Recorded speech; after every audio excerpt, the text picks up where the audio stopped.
हमारो बढ़ जाई पावर। गाजीपुर के गेरुआ कपड़ा लई हज तकावर, पिन्ह राजा कुली तोहार देह बाबे सावर। आबो कवि चंदन हरिह जल दंदन, आबो कवि चंदन हरिह जल दंदन।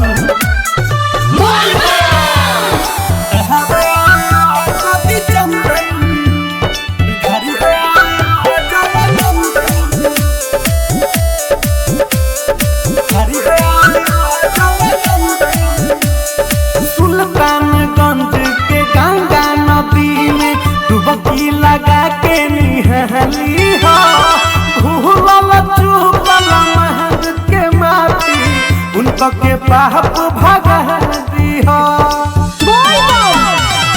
सुल्तानगंज के गंगा नदी में डुबकी लगा के निहली हो, भूलल चूकल महज के माटी उनको के पाप भगा दी हो।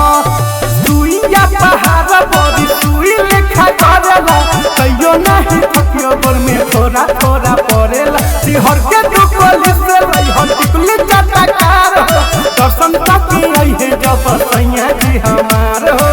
आबो कवि चंदन हरिह जल दंदन, आबो कवि चंदन हरिह जल दंदन।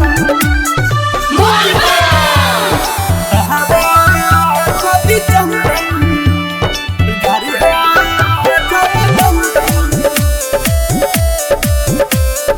हरिह जल दंदन। देव घर में तेरा परसादी बाबा के लगे लोग धरेला, ई सब कैला से मोहरे राजा फल फूल घर में है फरेला। देव घर में तेरा परसादी बाबा के लगे लोग धरेला, ई सब कैला से मोहरे राजा फल फूल घर में है फरेला।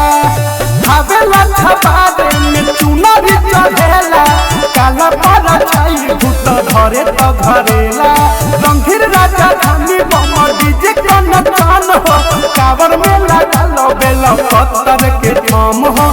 आबो कवि चंदन हरिह जल दंदन, आबो कवि चंदन हरिह जल दंदन। DJ Kanchan Raj recording studio Hajipur Vaishali.